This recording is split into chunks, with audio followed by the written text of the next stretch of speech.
साल से इन जालिमों को हम अपने कंधों पर बिठाकर, इख्तिदार की कुर्सियों पर बिठाकर, हमारी लाशों पर, हमारे जलते हुए घरों पर, हमारे बच्चों को जेल में डालकर हम इनको इख्तिदार देते हैं, सत्ता देते हैं, और हमारे बर्बादियों के महल पर बैठकर अपना महल तामीर करते हैं। मजलिस ने 5 साल के बाद एक बाप को, एक शौहर को, एक बेटे को अपने खानदान से मिला दिया। ये हमारी पहली कामयाबी है, ये हमारी पहली कामयाबी है। अब दूसरी कामयाबी मुस्तफाबाद की जनता देगी 5 तारीख के दिन इंशाअल्लाह ताला। आप देंगे ना? ताहिर जेल को जाएगा 3 तारीख को, मगर जनता की अदालत में आप उसको रिहा करवाएंगे।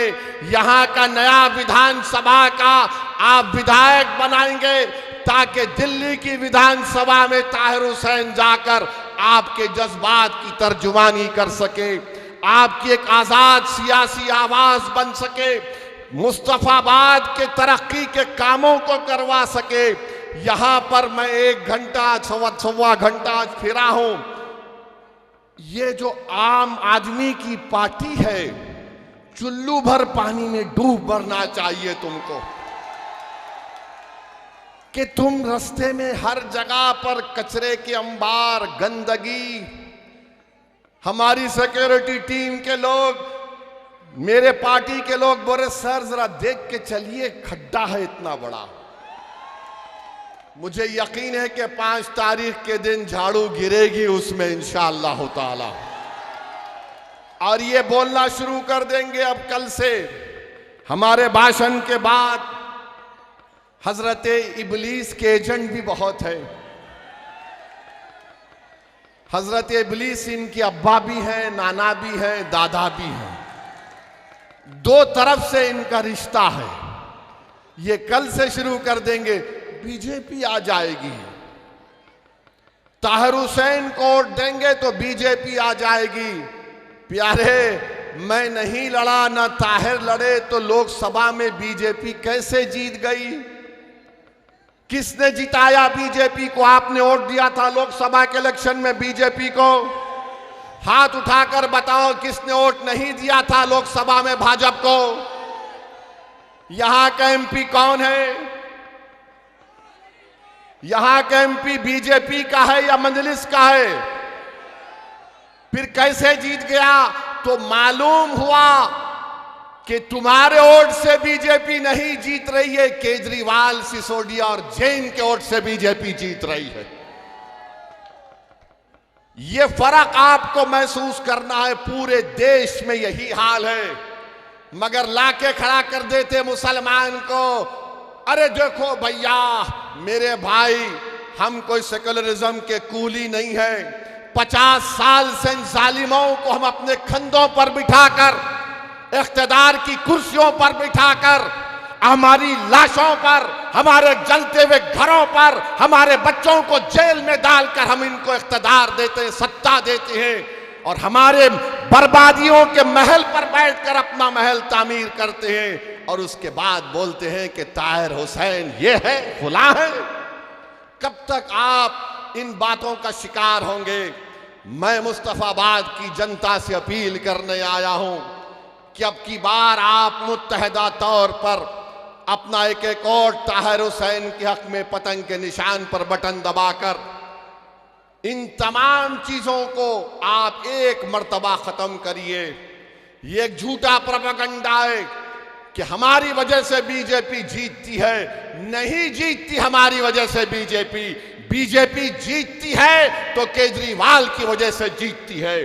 बीजेपी जीतती है अखिलेश यादव की वजह से जीतती है। अरे तुम्हारी वजह से बीजेपी जीतती है, मेरी वजह से नहीं जीतती। तो इनके एक पार्टी के नेता बोले नहीं, आप दिल्ली का चुनाव नहीं लड़े, मगर हैदराबाद में आप जो भाषण दिए थे उसका असर दिल्ली में पड़ गया। मैंने कहा प्यारे, मुझे नहीं मालूम था मैं इतना खूबसूरत हूं कि रात में भी मैं तुझे नजर आता हूं। माने मैं हैदराबाद में जो बोलूंगा उसका असर यहां पड़ रहा है। तो फिर जब मुस्तफाबाद में आकर ये बात कह रहा हूं तो आप पर असर पड़ेगा या नहीं पड़ेगा? आपको 5 तारीख को जवाब देना पड़ेगा। अगर ये जालिम बोलता है कि हैदराबाद में बैठकर मेरी बात का असर दिल्ली में होता है, अल्हम्दुलिल्लाह। बाज लोग पुकारते रहते हैं उनका असर नहीं होता, हम हैदराबाद में बैठते हैं तो ये हो रहा है, तो फिर मुस्तफाबाद में होना चाहिए। मेरे अजीज दोस्तों और बुजुर्गों, आप एक एक चीज को याद रखिए। अदालत ने फैसला दिया है ताहिर हुसैन 3 तारीख तक इंशाअल्लाह ताला मुस्तफाबाद में आकर आपसे मुलाकात करेंगे। सुबह 8 बजे से शाम में 5 बजे तक उनको इस बात की इजाज़त दी गई है कि वो अपना इंतखाबी मुहिम इलेक्शन कैंपेन में हिस्सा ले सके। मैं आपसे सिर्फ एक ही अपील करूंगा, जब ताहिर तुम्हारे दरमियान में आएगा तो तुम ताहिर को नहीं देखना, उसके चेहरे में अपने आप को देखो। तुम ताहिर के चेहरे को देखकर ये समझना कि मेरा बेटा है, ये मेरा बाप है, ये मेरा भाई है। तुम जब ताहिर को देखोगे तो रोना नहीं, अपने आंख में आंसू नहीं लाना। हमारे चाहने वालों को बड़ा शौक है कि लपेट लपेट कर रोएंगे। मेरे भाई, अपने दिल और जिगर को मजबूत कर दो। आज हमारा वतन जिस राह से गुजर रहा है, याद रखो, अगर तुम रोने की आदत डालोगे तो वक्त के फिरौन हमको और रुलाएंगे। 50 साल से हम रो रहे हैं, अरे कब तक रोएंगे मुझे बताओ? अब ये वक्त आया है, तुम्हारे सामने एक दीवाना खड़ा है। अगर तुम मेरे इस बात को, मेरे पैगाम को समझोगे तो आइंदा 50 साल तक हम उनको रुलाएंगे जिन्होंने हमको रुलाया था।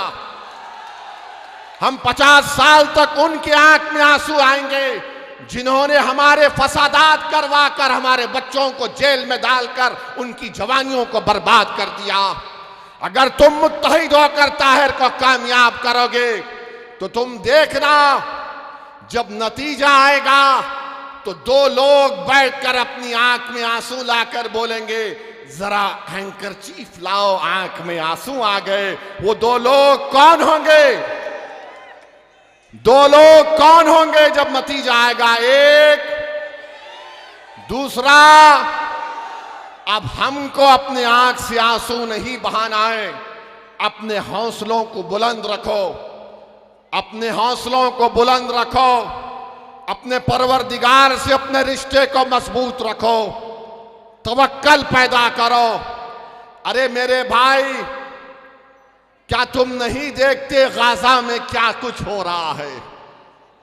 50,000 लोग मर गए, जिसमें से 20,000 तो बच्चे और खवातीन हैं। 11 लाख लोगों के घर बर्बाद हो गए, मगर उनके हौसलों को देखो, वो आज भी कह रहे हस्बुनल्लाह व निअमल वकील। तो अपने हौसलों को बुलंद रखो, कभी अपने हौसलों को पस्त होने मत दो। और आपको ये जो सियासी लड़ाई हम लड़ रहे हैं, इसको 5 तारीख तक शाम में 5 बजे तक अपने के कोर्ट का इस्तेमाल करना है। मुस्तफाबाद के लिए, मुस्तफाबाद के अमन के लिए, मुस्तफाबाद के भाईचारगी के लिए, आपकी एक आजाद आवाज को दिल्ली के विधानसभा में भिजाने के लिए मेरी आपसे दरमंदाना अपील है कि ताहिर तो जेल को चला जाएगा, मगर मेरे भाई, ताहिर को अगर रिहाई दिलाना है तो आपको अपने वोट के जरिए से रिहाई दिलवाना है। कानून तो अपना काम करेगा। जिन वक्त के फिरौनों ने ताहिर को जेल में डालकर समझा था कि हम इसको बदनाम करके गुमनाम कर देंगे, मजलिस ने और ओवैसी ने कहा कि तुम जेल में डालोगे तो हम शिफा और ताहिर को जनता में लाकर खड़ा करेंगे। अब जनता में आपके सामने है, जनता को अपने जमहूरी अंदाज में अपने के कोर्ट का इस्तेमाल करके ताहिर हुसैन को कामयाब करिए। ये आपकी कामयाबी होगी और इंशाअल्लाह ताला मैं भी आऊँगा, ताहिर को मिलूंगा, मैं भी देखना चाह रहा हूं अपनी आंखों से ये कैसा बना हुआ है जिसने इतनी बेबाकी के साथ उन गरीब और मजलूमों के लिए अपना सब कुछ कुर्बान कर दिया। आप तमाम का बेहद शुक्रिया और उम्मीद करता हूं कि 5 तारीख के दिन मुस्तफाबाद के आसमान और फिजाओं में पतंग का निशान लहराएगा। इत्तेहाद की एक फिजा यहाँ पर पैदा हुई है। मैं मुबारकबाद देता हूँ आपको, अपने इत्तेहाद को मजबूत रखिए। अस्सलाम वालेकुम व रहमतुल्लाहि व बरकातुहू।